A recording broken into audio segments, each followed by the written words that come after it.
Hello everybody, welcome to the Joy of Dwarven Painting. I'm Hamster here to guide you through the mountains pieces designed by Erin. We're back in the Wildlands, and remember when you're adventuring in the Wildlands, always apply sunscreen even in the winter because snow reflects the sun. Don't be like me.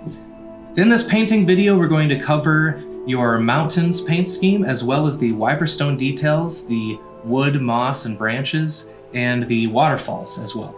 And if you'd like, we have PDF versions of all these paint guides linked in the description. If you want to match your old Erinthor mountains pieces to our Wildlands mountains, the steps are exactly the same, except you can skip the first base coat and base gray because the casting color does that for you.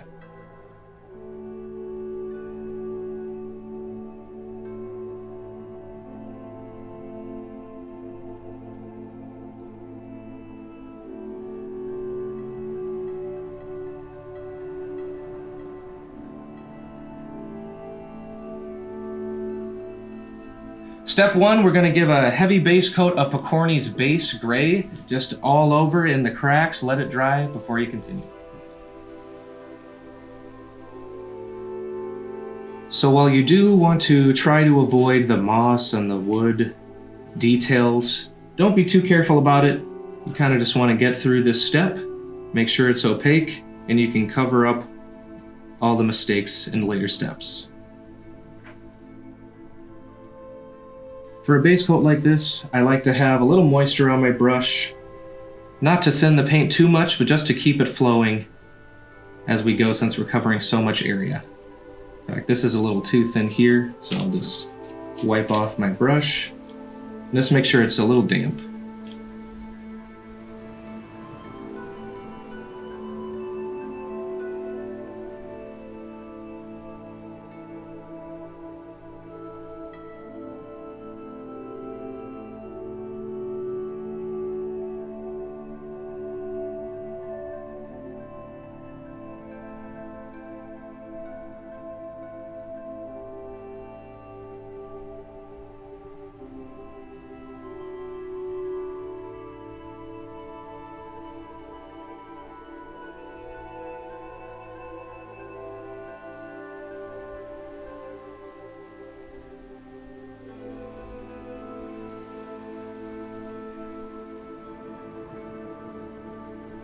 So you want a heavy layer. Don't be too worried if you see some of the casting color underneath. I like a little variance, but you want it heavy enough that you'll see it in future dry brush steps.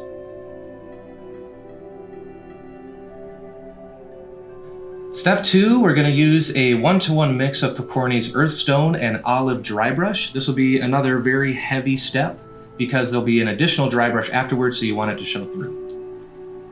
So like with most dry brushes, you're going to load your brush, wipe it off on your paper towel, and just get the raised edges. But again, this will be a very heavy coat, so I like to leave it a little wet for speed and just use the side of the brushes to catch the edges so you don't get it in the cracks, but you can get it on some of the flat areas because again, there'll be an additional step that covers this up. So you want enough to show through.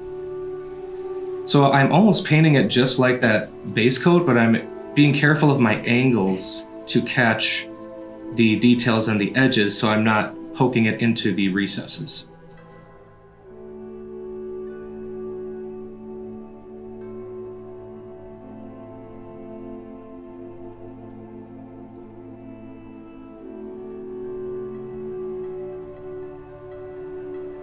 And there we go. So what you want is to see quite a bit of the brown mix, but still see some gray. And if you want to get extra creative, you can vary your patches and just do a heavy patch, a thinner patch, and get a little variance. For step three, we're going to use Pokorny's Caverns dry brush for our final dry brush that ties it all together. It's going to be much lighter brush pressure, kind of like a feather duster, just to catch the nice edges and make it cohesive across the whole piece. So for this step, you do want to remove a little more of the paint on your paper towel than the previous dry brush.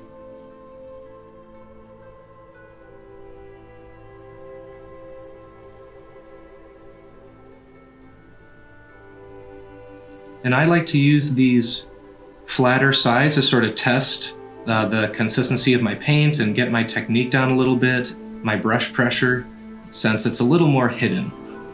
And then you can go to the front-facing side.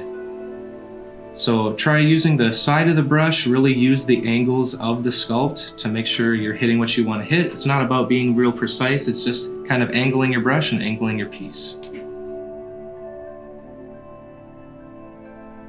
And feel free to let it dry and give it another once over with your dry brush. Sometimes it happens to me where I'll dry brush the entire piece and I'll think I'm good to go, but then I'll give it a look and think it needs to be a little heavier, so I'll give it another pass.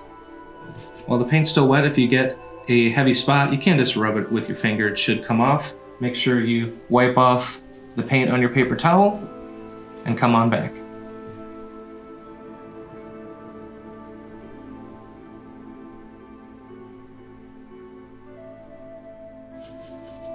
A lot of times I'll block it into different areas and I'll hit the outside edges first, since they generally will be sharper, so they'll need a heavier dry brush, and I can base the rest of the area on that. So I'll hit the heaviest spots that I want, and then I'll go back and use that as my gauge.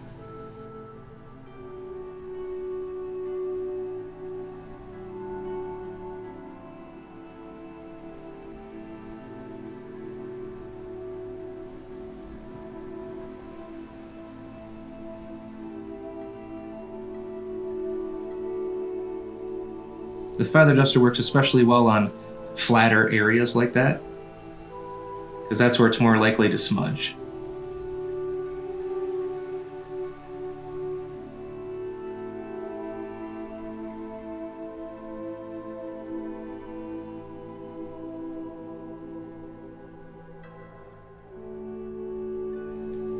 It's a little lighter on these back sides, but I'm not going to worry about that since that's mostly hidden by end pieces. And that's it for the mountain stone. We're going to move on to the grass and moss, which is similar to the rest of the Wildlands grassy pieces. We'll use Pokorny's shallow water green and just get a nice opaque base coat with a smaller brush over all the details.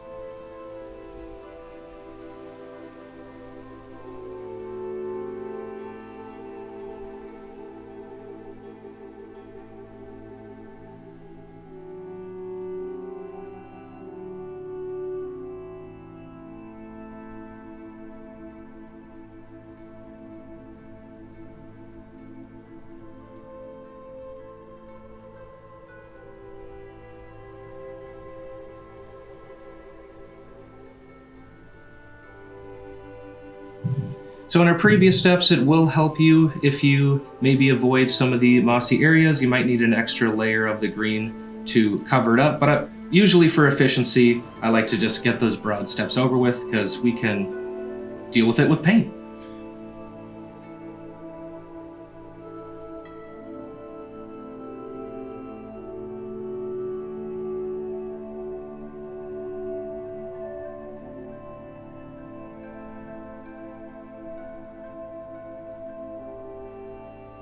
And remember, there'll be one more step on the grass, so if you do see some of the previous step underneath, you got another dry brush to cover up that mistake.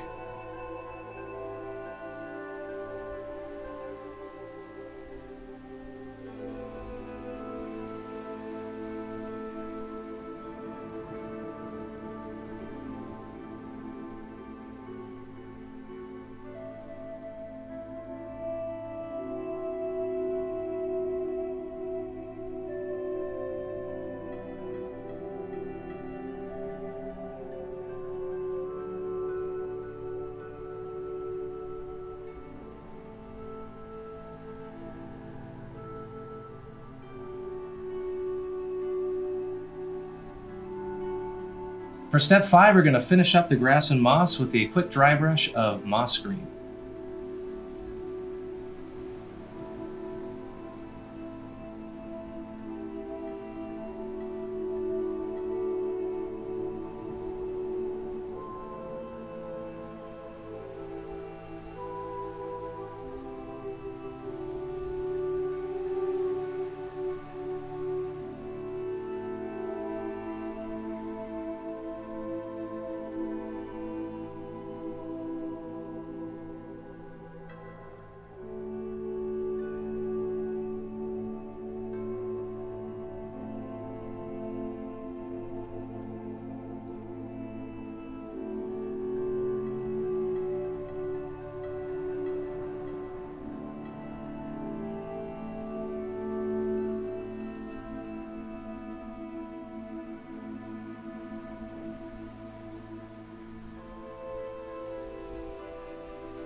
For step 6, the final step, you're going to take some Pokorny Regal Red and just pick out a couple plants for a spot of color to break it up.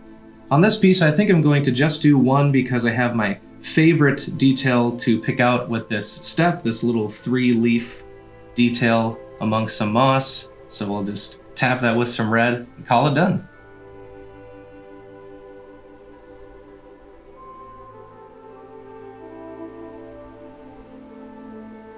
So those steps should cover most of your basic mountains pieces. There's a couple others that have some cool details and features that we'll cover next. Now, some of your mountains pieces will have stumps and wood and branches, and if you've seen our forest and swamp painting videos, these steps will be exactly the same. So we'll start with a quick dry brush of Pokorny's base wood, and then mix a little bit of stucco into that base wood for the highlight. So these tree toppers are painted to match the stumps that they'll go into, so if you're painting your own stumps, you can maybe create your own tree schemes for topper stump pairs. And just like that first mountains dry brush, don't be afraid to go heavy. Maybe you do hit some of the cracks because you'll be dry brushing over it and you want it to show through.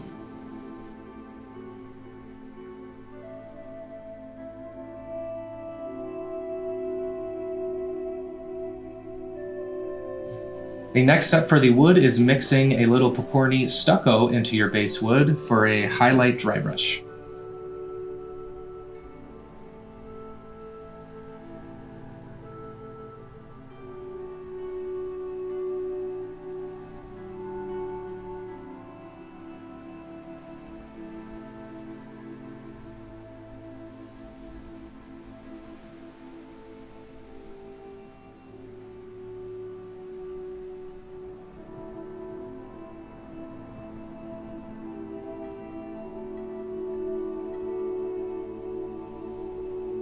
And while I have the stucco on my palette, sometimes at the top parts of the stump or the little hole here, knot hole, I like to take some pure stucco and really highlight that area.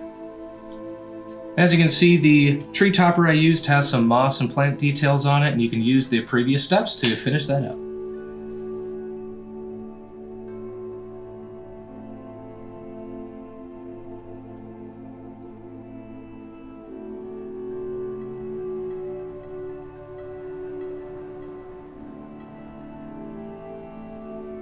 Your mountains pieces will also include one of my favorite details, the Wyverstone, and it's a very easy step but super impactful, so it's one of my favorites to do. You're just going to base coat the Wyverstone parts in Pokorny Black, and then we'll move on to Golden Interference Paint.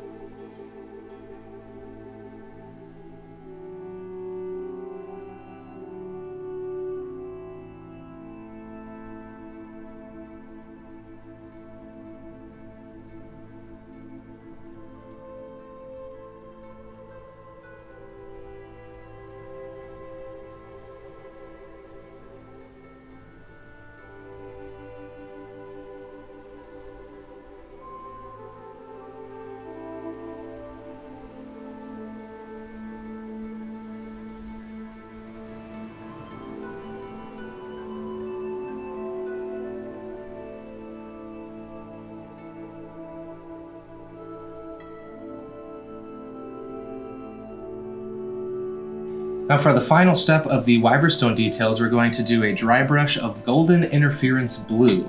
Now interference paint is a cool effect paint that interacts with the light in a strange way, so that's why we base coat it with black, because when you dry brush this interference paint over black, it has a really strong color. But for another example, if you did it over white, it would look like a white surface with a cool kind of color shift thing using the same interference paint. We use the Golden Interference on a lot of cool Dwarven Forge details, and it's one of our favorites. Now, if you're painting a lot of Wyverstone pieces at the same time, I'd suggest really cleaning your brush once in a while with the interference paint, because as it dries, it will get a little flaky just because of the additives that are in it to give it the effect, and they might start coming off on your piece. If you're just doing a handful, it's going to be no problem, but if you got a big batch, just clean that brush.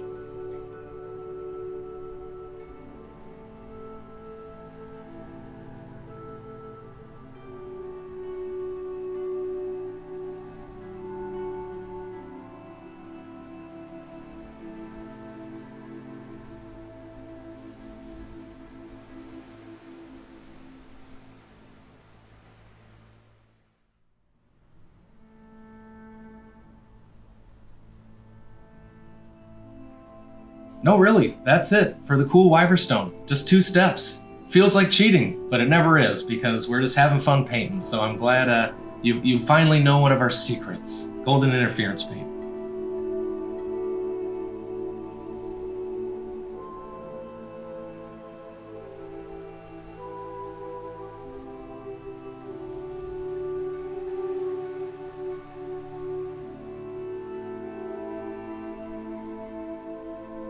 So now we're going to move on to your mountain's waterfalls. So the first step that we're going to do is a little unique to transparent pieces. All of the stone details that you just learned how to paint, we're going to paint with white first. Pokorny white, because sometimes the darker colors that we paint over it will bleed into the transparent part of the waterfall.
And from here, the rest of these stone steps are exactly the same as the other mountain's pieces. So we're going to move on to the water itself with some more unique paints, the golden transparent paints with a mixture of mostly phthalo green with a touch of cerulean blue hue and a little white or stone edge Drybrush from Pokorny to brighten it up. So it's about 4 to 1 to 1 approximately, but it's mainly a phthalo green, touch of blue, touch of white.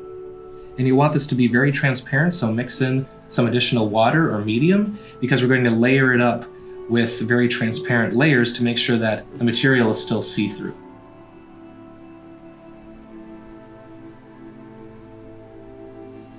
You might have noticed I painted on my hand here mostly just to test the consistency and the transparency of my layer before I get it on the piece. You don't need to paint your hand this much though.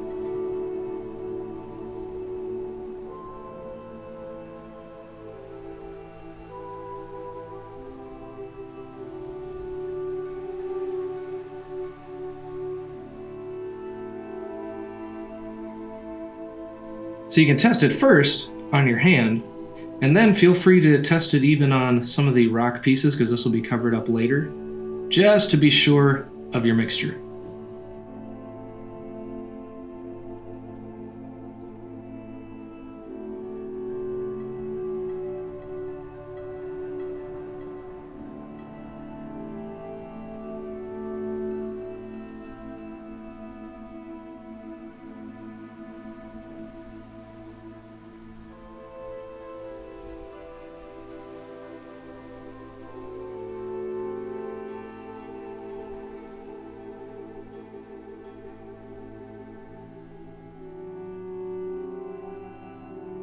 And especially with a heavily diluted mix, it's going to be hard to say where to go until it's dry. So make sure it's dry and see how you like the coverage, and we may go for an additional layer.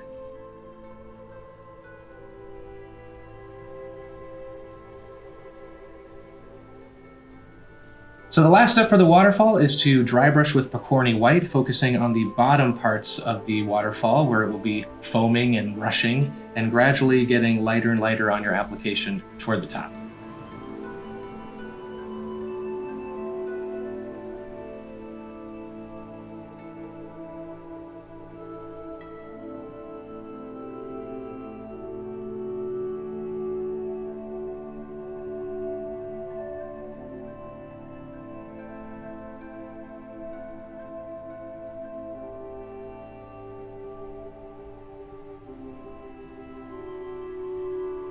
So I'm going pretty heavy on the bottom of the waterfall, but I'm also picking up little bumps here and there just to give the water some movement.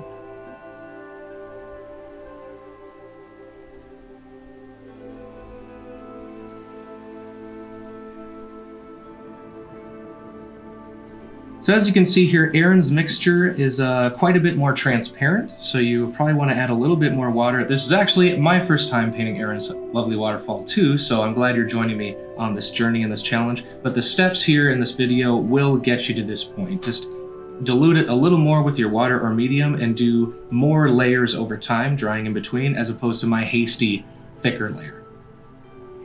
So I think I said last step before, but I almost forgot. On this top flatter edge here, it's not getting as much of that white dry brush just to give that indication of movement, but we are gonna give it a little something special. We'll use some clear nail polish or hard coat just on this flat edge to give it a little sheen and a little effect. You can also use gloss varnish as well.